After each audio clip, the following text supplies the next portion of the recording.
ನಡಿ ಈಗ ಶುರು ಮಾಡೋಣ. ಕೇಸರಿಯಿಂದ ಮನೋಲ್ಲಾಸ ಮನಸ್ಸು ಮತ್ತೇರಿ ಕುಣಿದಾಡಿದೆ ನೋಡು, ಮನಸ್ಸು ಮತ್ತೇರಿ ಕುಣಿದಾಡಿದೆ ನೋಡು. ಕ್ಷಣ ಕ್ಷಣವೂ ಆಚರಿಸಿ ಕೇಸರಿ ಹಬ್ಬ. ವಿಮಲ್ ಬಾಯಲ್ಲಿ ಹೇಳಿ ಕೇಸರಿ. ಪ್ರಜ್ವಲ್ ರೇವಣ್ಣ ಎಲ್ಲೇ ಇದ್ರೂ ಕೂಡ ತುರಂತವಾಗಿ ವಾಪಸ್ ಬರಬೇಕು ಅಂತ ಹೇಳಿ ವಾರ್ನ್ ಮಾಡಿದರು ಎಚ್.ಡಿ. ದೇವೇಗೌಡ ಅವರು. ಅದು ಪತ್ರದ ಮೂಲಕ. ಆ ವಿಚಾರಕ್ಕೆ ಸಂಬಂಧಪಟ್ಟಂತೆ ನಾನು ಕಮೆಂಟ್ ಮಾಡೋದಿಲ್ಲ. ಆ ಮೂಲಕ ಅಂತರವನ್ನು ಕಾಯ್ದುಕೊಂಡ್ರ ಡಿ.ಕೆ. ಶಿವಕುಮಾರ್ ಅವರು.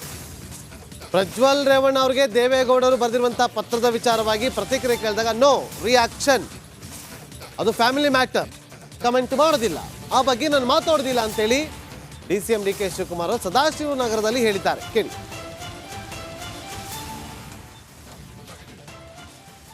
ದೇವೇಗೌಡರು ಪತ್ರ ಬರೆದಿದ್ದಾರೆ, ನೀವಾಗೆ ಬನ್ನಿ ಅಂತ. Sorry, family matter, I don't want. Sir Basavaraj ದೇವೇಗೌಡರು ಪತ್ರ ಬರೆದಿದ್ದಾರೆ, ನೀವಾಗೆ ಬನ್ನಿ ಅಂತ.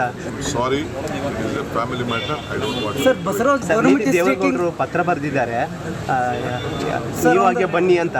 Sorry, family matter, I don't want. Sir Basavaraj ದೇವೇಗೌಡರು ಪತ್ರ ಬರೆದಿದ್ದಾರೆ, ನೀವಾಗೆ ಬನ್ನಿ ಅಂತ.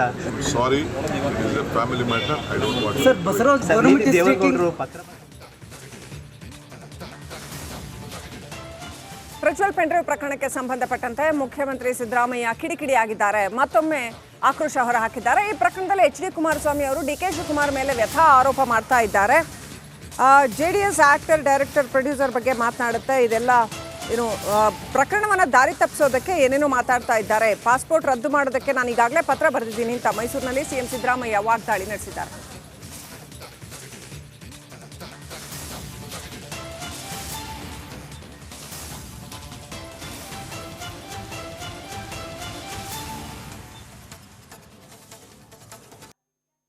ಅನೇಕ ಪತ್ರಗಳಿಗೆ ನನ್ನ ಪತ್ರಗಳಿಗೆ ಉತ್ತರ ಕೊಟ್ಟಿಲ್ಲ. ಸೆಲೆಕ್ಟಿವ್ ಅಂತ ಹೇಳಕ್ ಹೋಗಲ್ಲ, ಬಟ್ ನನ್ನ ಪತ್ರಕ್ಕಂತೂ ಉತ್ತರ ಕೊಟ್ಟಿಲ್ಲ. ಈಗ ಎಲೆಕ್ಟೆಡ್ ಗೌರ್ಮೆಂಟು ಪ್ರೈಮ್ ಮಿನಿಸ್ಟರ್ಗೆ ಪತ್ರ ಬರೆದಾಗ, ಒಬ್ಬ ಮುಖ್ಯಮಂತ್ರಿ ಪತ್ರ ಬರೆದಾಗ ಸ್ವಾಭಾವಿಕವಾಗಿ ಉತ್ತರ ಕೊಡ್ತಾರೆ ಅಂತ ನಂಬಿಕೆ ಇದೆ, ವಿಶ್ವಾಸ ಇದೆ. ಅವರು ಈ ಮೊದಲನೇ ಪತ್ರಕ್ಕೆ ಉತ್ತರ ಕೊಟ್ಟಿಲ್ಲ, ಎರಡನೇ ಪತ್ರಕ್ಕೆ ಉತ್ತರ ಕೊಡ್ತಾರ ಇಲ್ವ ಅಂತ ನೋಡೋಣ. ರಾಹುಲ್ ಗಾಂಧಿ ಅವರು ಟ್ವೀಟ್ ಮಾಡಿದ್ದಾರೆ, ಪತ್ರವನ್ನು ಹಾಕ್ಬಿಟ್ಟು ಇದಕ್ಕೆ ಉತ್ತರ ಕೊಡಿ ಅಂತ ಕೇಳಿದ್ದಾರೆ ರಾಹುಲ್ ಗಾಂಧಿ ಅವರು. ಈಗ ಉತ್ತರ ಕೊಡಬೇಕಲ್ವಾ? ಈಗ ಡಿಪ್ಲೊಮ್ಯಾಟಿಕ್ ಪಾಸ್ಪೋರ್ಟನ್ನು ರದ್ದು ಮಾಡಿ ಅಂತ ಬರೆದಿದ್ದೀನಿ. ಮೊದಲನೇ ಪತ್ರ ಉತ್ತರ ಇಲ್ಲ, ಎರಡನೇ ಪತ್ರಕ್ಕೆ ಉತ್ತರ ಕೊಡಬೇಕಲ್ಲ. ಈಗ ಅವ್ರ ಅಣ್ಣನ ಮಗ ರೇಪ್ ಅಂತ ರೇಪು, ಸೆಕ್ಷುವಲ್ ಹರಾಸ್ಮೆಂಟ್ ಎಲ್ಲ ವಿಡಿಯೋ ಬಿಡುಗಡೆ ಮಾಡಿದ್ರು ಅನ್ನೋದು ಇಂಪಾರ್ಟೆಂಟ್ ಅಲ್ಲ.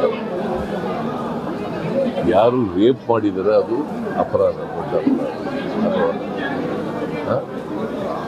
ಅದನ್ನು ಡೈಲ್ಯೂಟ್ ಮಾಡೋಕ್ಕೋಸ್ಕರ ಕುಮಾರಸ್ವಾಮಿ ಏನೇನೋ ಮಾತಾಡ್ತಾ ಇದ್ದಾರೆ. ಡಿ.ಕೆ. ಶಿವಕುಮಾರ್ ಮೇಲೆ ಹೇಳೋದು, ಇನ್ನೊಬ್ಬರ ಮೇಲೆ ಹೇಳೋದು.